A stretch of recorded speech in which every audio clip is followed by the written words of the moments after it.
bring your New York style down here. So I put my sweater on.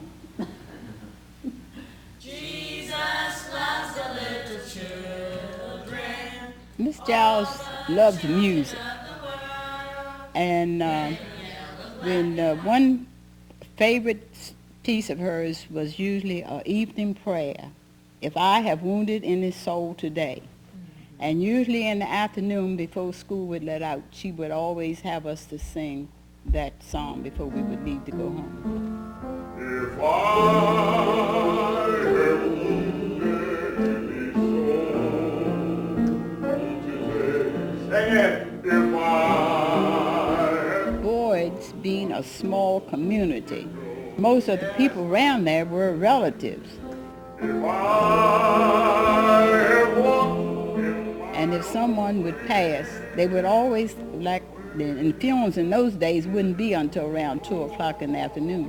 They'd always have Miss Giles to come and play for the film. And of course, she would always take all the school kids. It would just close the school and everybody would go to the film. And she would have us to really render the music as the choir for the film. And I always said after I grew up, I didn't think I'd ever want to go to anyone's film. Because in those days when they had a film, they would always open up the casket for the family to go up and view the body for the last time. And then this is the time that it would be just like a show. I mean, people would be falling out and they would be crying and everything because we were just children, and that's the scary part of it, I mean, to see the people carrying on like that. Because if you hadn't been used to seeing something like that and then you'd see that happen today. Well, we would be so afraid, I mean, wouldn't be no way in the world that we'd put our hands on the dead person. And then after our parents had told us about this man that lived in Du Bois, had passed on, and when they were having his funeral, he woke up. Well, that was because they didn't embalm people in those days. And this guy, I mean, he woke up. And after we had, you know, we were kids, well, then our parents told us about, he still was living there, and when he'd walk, you know, we'd see him walking up the road, the kids, I mean, would actually go and hide. They were afraid of him because, you know, he had died, but he was still alive. and I mean, we all stayed afraid of this man for years until he really did die. I don't know whether, well, I'm going to tell this anyhow. The houses on up farther up the road there, you had a tiptoe vine. One of the ladies had a big old parakeet, and she was sitting out on her front porch. This lady, her name was Miss Dottie White.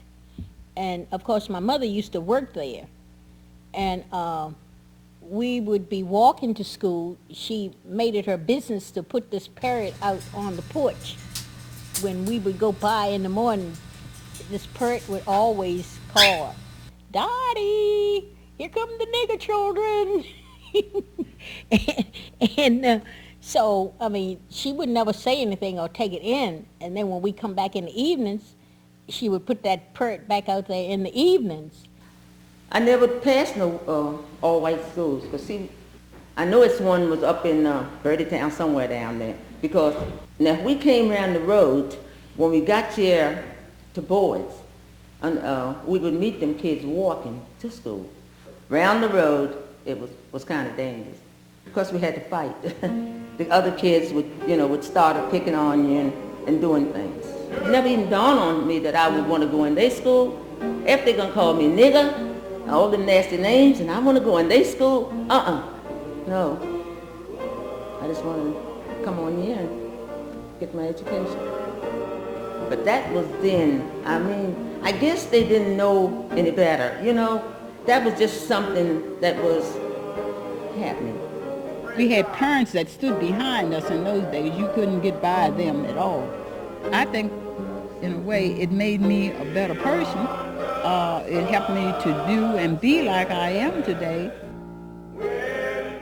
But change was in the air.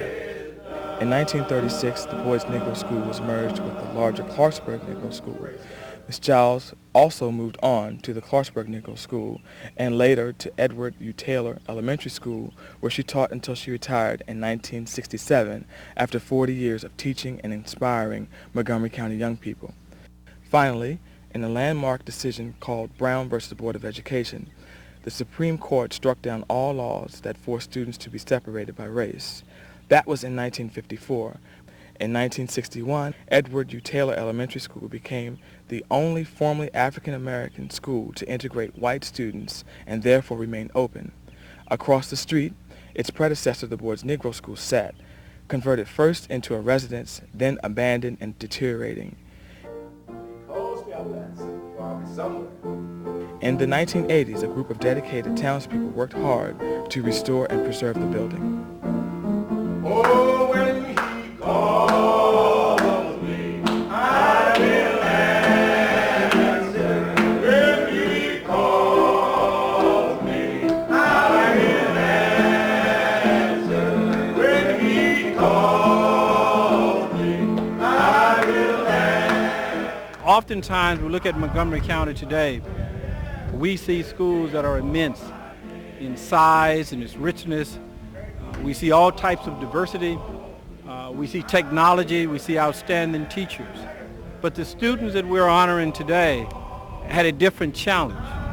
They came up in a different era. They had struggles and challenges that we can only imagine. But let me tell you something. It is to their credit that we see the schools and the students today. And it is to your credit, I think, that you see me, an elected member of the county council, because I think that I am a living example of the legacy of leadership and commitment that you made. And this school taught me ABCs. And I went through it, and I made a good life for myself.